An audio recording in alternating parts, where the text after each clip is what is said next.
Now that's significant. The Market Research Podcast. Hi everyone, thanks for joining us on this latest episode of Now That's Significant, our market research podcast. This is your host, Michael Howard, the head of marketing at InfoTools. Today, we're joined by Jeremy Antoniuk, COO of RepData, a full-service data collection firm. Jeremy leads the firm's operations group, which includes service delivery, technology, human resources, and finance. RepData is growing fast, and he's focused on continuing to build a high-performance team with talented, experienced people who will contribute to an exceptional company culture and ensure an outstanding experience for all RepData clients. Before joining the company, Jeremy held executive-level positions for a number of market research and technology organizations, including Focus Vision, Research Now, eRewards, and others. Thanks for joining us on the show, Jeremy. Thank you. It's great to be here. So, Jeremy, what's the most significant thing you're going to tell us today?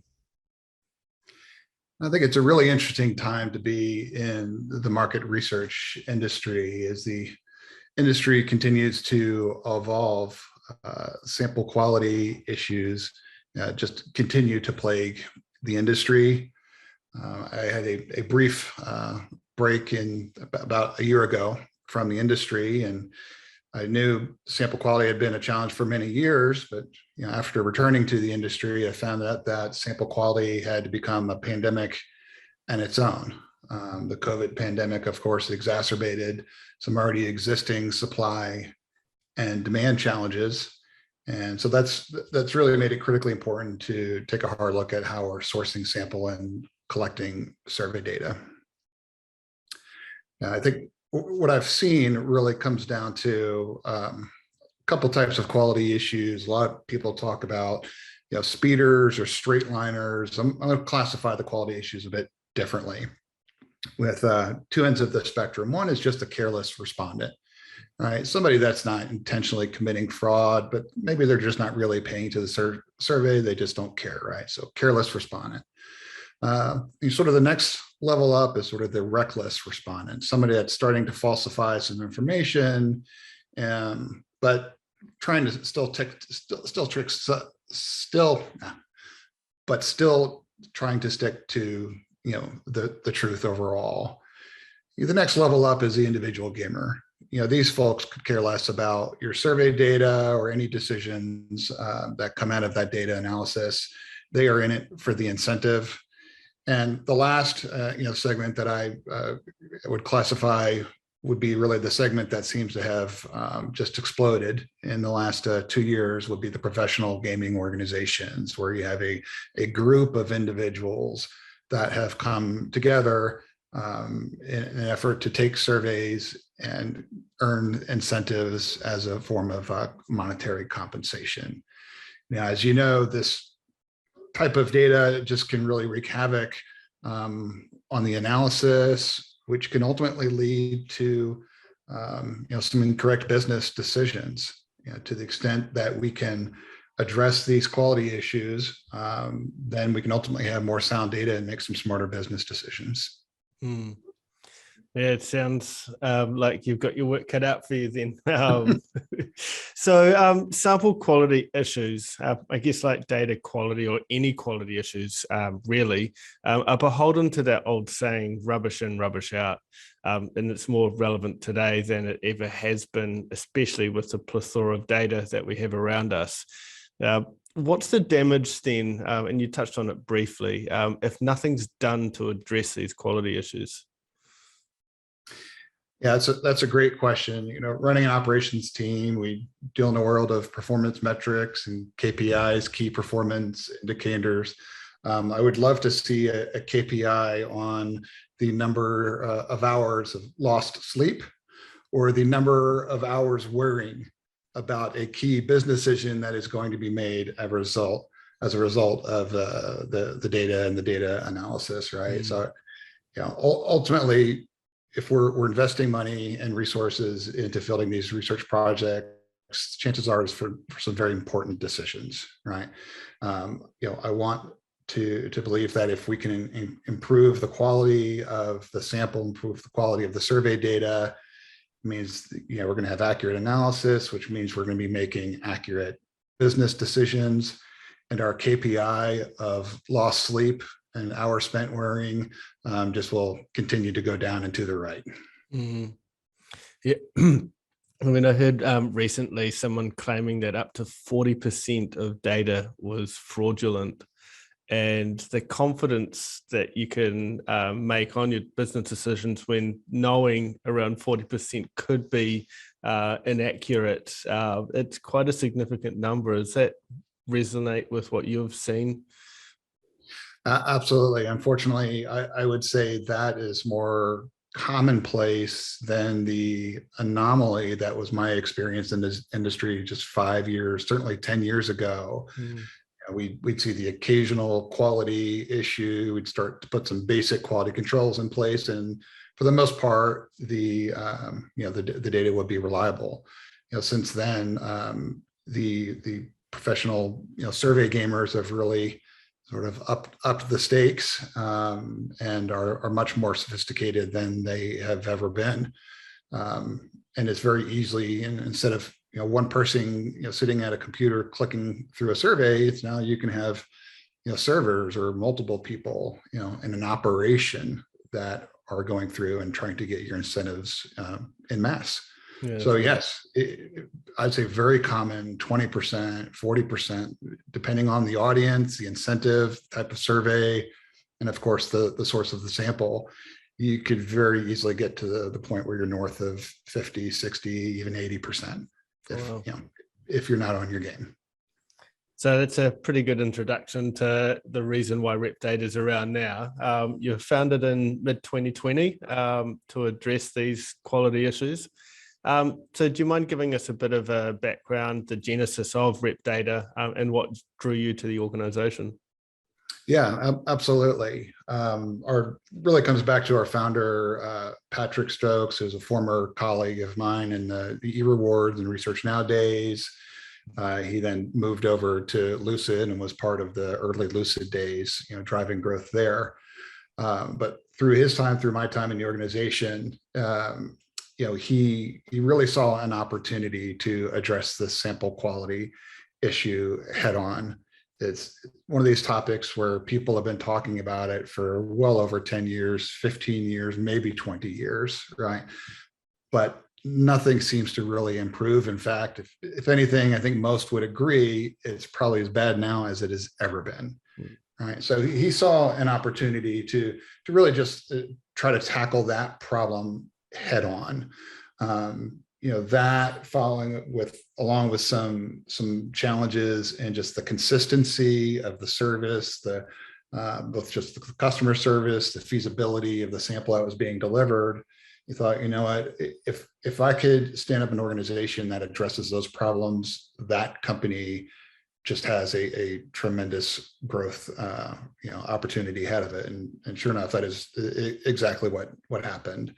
Our company mission, I think, really just says it. If you know Pat, he's pretty short and to the point. It's reliable, repeatable data collection partner for life. So when I started looking for an opportunity last year, I came across Pat and what they're doing. I thought to myself, if they can really accomplish some of the things that they're talking about, of addressing the sample quality issue, of delivering better service consistency, delivering better feasibility, that is a really interesting value proposition. Before I joined the company officially, I had the opportunity to do a 2-week consulting engagement. So I kind of had an opportunity to come in and look under the hood and kick the tires to see what's really happening here.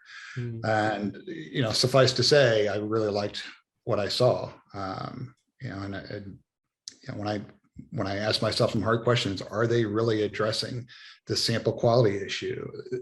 Even after my 2-week consulting engagement, I said, absolutely. Resounding yes. Is it perfect? Is it a silver bullet? Absolutely not. But is a substantial improvement from what was being done previously? Absolutely, with more improvements to come. Okay, cool. So what are some of the key challenges facing the sample space right now that are impacted impacting data quality, and how are we starting to address these issues? Or how have they evolved as well? Yeah, absolutely. I mean, I look at the sample quality. I personally like to look at it from both a supply and demand perspective. My experience in the industry, there's people are very quick to point fingers at suppliers. If I have bad, bad data coming from your respondents, then it must be your problem. And without doubt, there's certainly an element of truth for that. You have lots of different suppliers out there with lots of different standards or lack thereof. You have some organizations that really are working hard to address quality, and you have some others that are really just looking to maximize their return on their investment. Throw some sample at the wall and see what sticks. Maybe I get paid, maybe I don't. But I do think to be fair, I think you also have to take a hard look at the demand side of the quality of the surveys that are being fielded, the quality of these screening questions that you're asking respondents. And to me, the only way you can really get true quality data is if both functions, supply and demand, are doing their part in harmony. Because if it's sort of like the weakest link in the chain, right? You could have suppliers doing their effort, but the reality is if you have a really poorly written survey, then the data is not likely to be of high quality. And so it's very much a function of quality. It's very much a function of the weakest link. For sure. So looking at this from an industry perspective, what big picture changes need to be made in order to address some of these or solve some of these challenges? Yeah. So I think the ecosystem really needs to evolve to assure long-term success. My opinion, and Rep Data's role in that is maybe a bit biased, but to be candid, that's why we exist. Where Patrick Comer and his ResTech vision, had listed Rep Data as a market maker. The reality in the industry is the sample quality issue has been going on for a long time, 10, 15 years, as we discussed, right? And there has not been a lot of progress. So I think, market makers like Rep Data are going to play an increasing role to help keep both sides, of the quality equation, in check. Part of it on the supply side is making sure we've got an improved partner ecosystem, that we're vetting suppliers, we're vetting their practices, that we are aggregating sample in an intelligent, systematic way. 5-10 years ago, sample aggregation was almost like a 4-letter word. Anybody with some links, some redirect links, could just throw a sample together, and there was duplication, and not many people really questioned it, as long as we had quota. Since then, I think the industry has gotten much smarter. We realize how much duplication there can be across sources. We've got some digital fingerprinting and new technologies that are solving that problem, but there's more work to be done. And then I think there's also some work on the demand side of making sure buyers understand the problem, and making sure that the buyers have the knowledge, the processes, and even the tools to make sure that they're doing their part and buying quality sample. Because again, it's the quality equation is really only as good as the weakest link in the chain. Yeah, you touched briefly on digital fingerprinting. What role does that have in the sample space? Can you elaborate on that a little? Yeah, absolutely. Digital fingerprinting is a really important tool in deduplication, or in some cases fraud detection.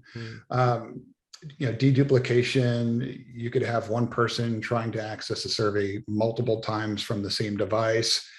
Could be fraud, malicious intent. Or it could be, I'm a member of panel A. I received an invitation to participate. Typically not told exactly what that survey is about, so I try to respond. And then maybe later they go out to field with panel B, right? And I get a survey response. I attempt to participate, not necessarily fraudulent, but just trying to take a survey, right? And do my part as a respondent and earn a fair incentive. But as it turns out, it could be, the same survey. So there's definitely a need to have some digital fingerprinting technology to make sure that we're not allowing the same respondents into any one survey more than once. Yeah, sure. Yeah, I still think there's a really good opportunity for verifiable, whether using blockchain or whatnot, respondent data, I guess, would be. So you'd basically have a central system where you assign to, you're verified by a public system, and then you almost companies subscribe to you for your surveys, for your thoughts, etc., on certain subjects, and obviously then you can get recognition or awards through that system, and then you almost get rated as well of what kind of responses you give. And then the higher quality of your responses, the more people could incentivize you to respond to their questions, etc., as well. So it could be quite a cool way of just giving the consumer some power over this. Absolutely. I would love to see something like we have with, Uber or Lyft, right? Where you have bidirectional feedback. Yeah. The passenger can rate the driver, but the driver can also rate the passenger. I've seen situations where, we're fielding hundreds of projects in a given month, and we did ask some questions to the respondent at the end of the survey. How would you rate the survey overall? How was your experience in terms of pages loading quickly, or how the wording of the questions? And it was eye-opening to see how much variability there was in the data. You would love to think most surveys on a scale of 1 to 5 rate maybe a 4. And while there certainly were a lot of surveys that did rate a 4, there was a lot of variation, including some 2s and even some 1s, and some open-end text with pretty scathing remarks about how poor the quality, how poorly the survey was written, and sometimes some basic stuff. I had respondents saying, "I am trying to take your survey and give you my honest answers, but based on the question you asked and the answer options you gave me, there is no honest option. So I'm having to pick something that I know is not true, and I'm not happy with that." I really wish there was a way to have that type of bidirectional feedback on a more systemic basis. Yeah, true. So from what you've seen then, how much does survey design play in the sample quality? Have you? Oh gosh. I would love to be able to put a metric on that. It's probably not 50-50, supply versus demand. But I would speculate, maybe 70-30, where 70 is supply and 30 is demand. Gosh, I mean, it's hard to say, because I have seen, situations where, the root cause is there's a data problem. It could be a data quality problem or a tracking study. The dreaded words, there's a data shift. Any idea that those 2 words give me nightmares now. There's the data shift. So that means hours of analysis are about to happen. But I've seen situations where the root cause can be traced back to either something on the supply side or something on the demand side. So I don't know the exact ratio, whether it's 50-50 or 70-30. I can say with 100% confidence, it does take 2 to tango. Yeah, so that's significant anyway. So yes. So we've just covered off some high-level changes that would be ideal to make. Now, I guess it's time to focus on insights teams. So from a tactical level, what are some things they could change to help move the needle in terms of sample quality improvement? Yeah, absolutely. I think in this industry, there is a lot of tribal knowledge, what I call a series of if-then statements. If you're doing this, then make sure you do X, Y, and Z. We really need to simplify our processes, our procedures, and then really sort of democratize that knowledge, so it's not so complicated, that we make sure we have best practices, that we've got standards, so that you don't have to have 15 to 20 years of experience to be able to run a survey and source supply and get reasonably accurate data. I think it's important for research to combine their expertise with just some practical research fieldwork best practices. Just some basic stuff that I still see, like yes, no, are you an IT director in the hospitality, telecom, or financial services industries? Yes or no? Clearly not a best practice, but unfortunately, those type of questions, still are fielded, to this day. I really do think there's some opportunities to improve the sample quality on the supply side through some rigorous methodologies that are validated by unbiased third-party sources. That to me is really key. I think until that happens and suppliers sign up for this unbiased third-party evaluation, that either we're going to continue to have these problems, or companies like Rep Data, market makers will thrive, because somebody has to be responsible for cleaning, this data. And last, I would say just really streaming the sample procurement and fulfillment process. I think the res tech space is a lot like the ad tech space, where years ago, if I wanted to field an ad, I'd have my people call your people, and then if we wanted some other content or publisher traffic, we'd call some other people, and eventually things would happen. And today I can go to Google AdWords, put in my targeting and my budget, et cetera, and get my ad and have great reporting. So I think a lot of the work that companies like Lucid has done as pioneers in the programmatic space, that will continue, where there's still a lot of value in professional researchers that know best practices and how to do quality work.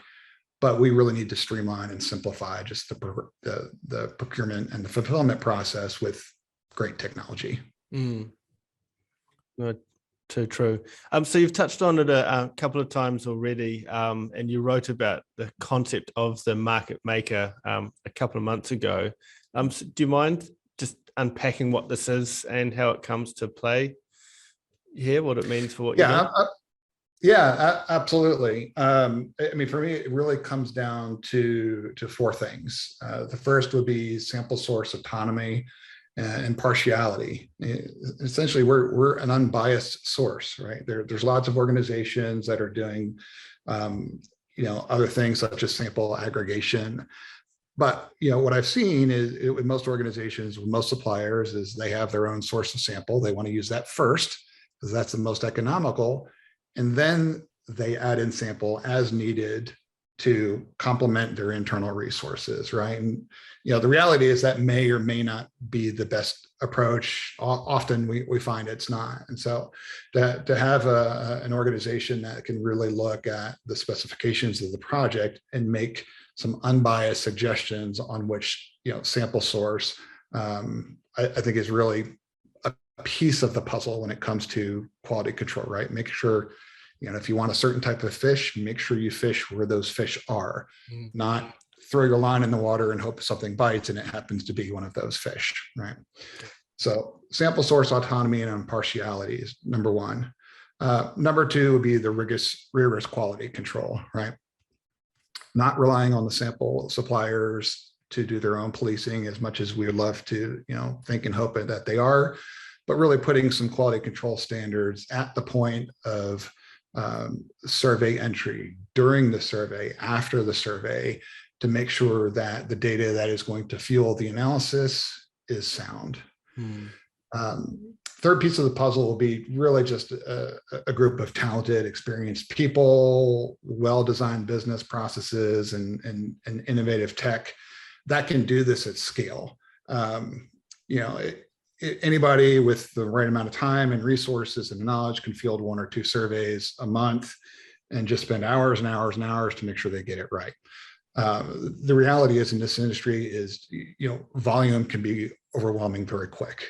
I've been in positions where my teams were running thousands of surveys a month, and in that type of environment, you simply cannot stop and review each and every single one, right? And so you've got to get some well-designed processes, some technologies to make sure that, standards are being enforced without having to do a deep dive on every single, project.